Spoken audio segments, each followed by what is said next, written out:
This is a quick review of the Philips 600 Air Purifier, and we're going to compare it to the older 800 model for comparison. So I'll say what I like. I've used it for over a month now, probably about almost 2 months.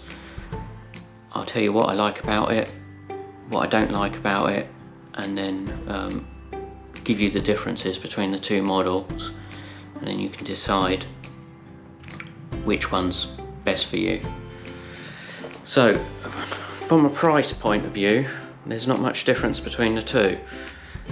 Because the 800's older, you can get it on a lot better offers on it, and it ends up roughly about the same price. Now in the future, the 600 could drop in price with offers and stuff, but at the moment they're about the same price.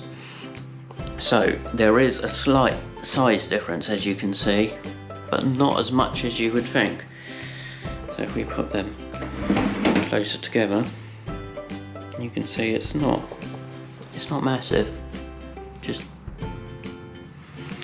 tiny little bit difference. And this one's more arrow shaped and this one's rounder.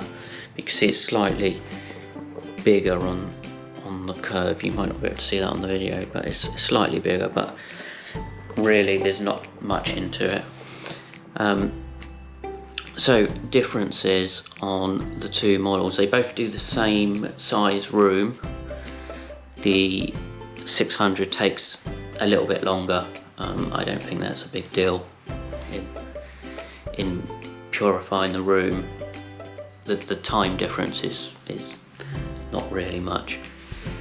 Now the biggest difference between the two is the 600's got app support and the 800, or this current model that I've got of the 800, hasn't. Now I don't know if the new 800s, if you can get it with app support. I think you probably can, and they are probably going to be more expensive if you go down that route. The other difference is the 800 has the sense feature where it will sense it through a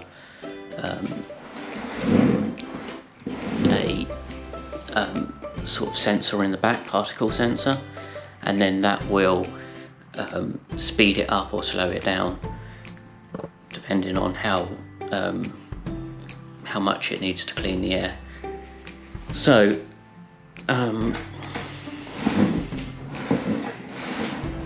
the app on the 600 is very basic really. It just tells you what it is in your area. It takes it off the internet, the outside air temperature. It will also then show you when you need to clean the filter and when you need to change the filter, and it also has a scheduler on there where you can choose what speed it is, or if it's on or off at certain points in the day and throughout the week. Obviously the 800 doesn't have any of this features, and they both have a button on the top where you can press it to change the speed. So it has 3 speeds on this: silent, normal and high, and this one has silent, normal, high and automatic. You can see there is like the Wi-Fi, you can see on there, and there's a cleaner thing on there, and this one has similar. It doesn't have the Wi-Fi but does have the cleaner. It tells you to clean the thing.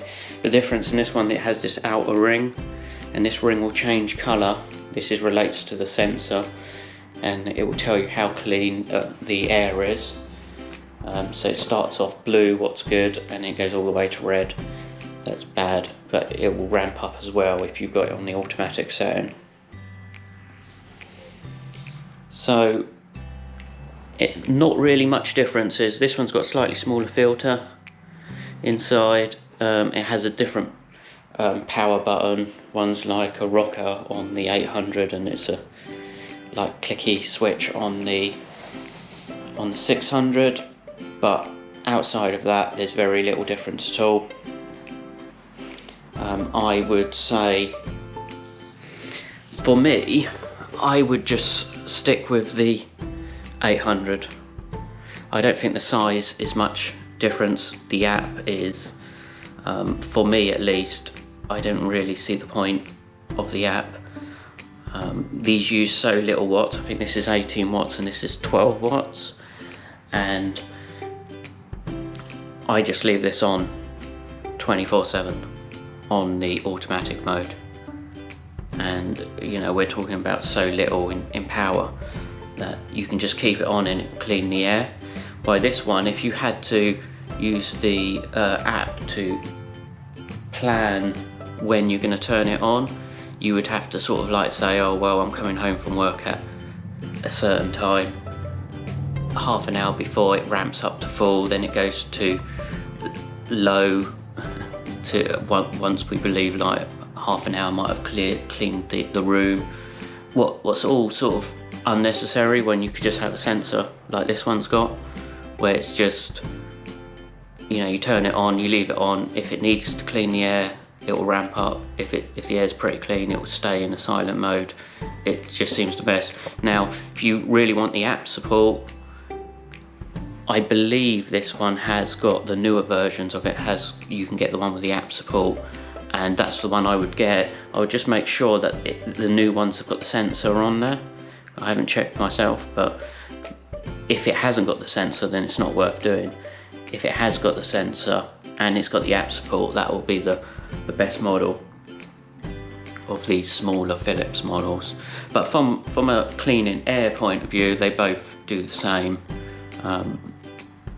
I use this one in the bedroom, and I just leave it in silent mode and it just runs 24/7. I've got two of these, one in the office, one in the living room, and they're on automatic, just running all the time. I would have preferred if this one had the sensor and it could ramp up and slow down as needed, but it hasn't, so it'd be worth deciding, you know, do you want it running 24/7 on a sensor, or do you like planning it through the app and make a decision that way? But from an air cleaning point of view, they're both great. Size is not much difference. I mean, I think this one's design of the sort of arrow shape is slightly nicer, and if this had the sensor, I would always go for the slightly smaller one, just so you're not using up so much space in the room. But when I looked at this on the pictures, I thought it was a lot smaller. They had it on like a bedside cabinet stand, and I thought, oh well, that's quite small. I was expecting it to be about, you know, that sort of size, but it's actually not much difference in it, so I wouldn't worry too much about the size, so I don't think that will make much difference to you. So I hope this was helpful, and I'll see you in the next video.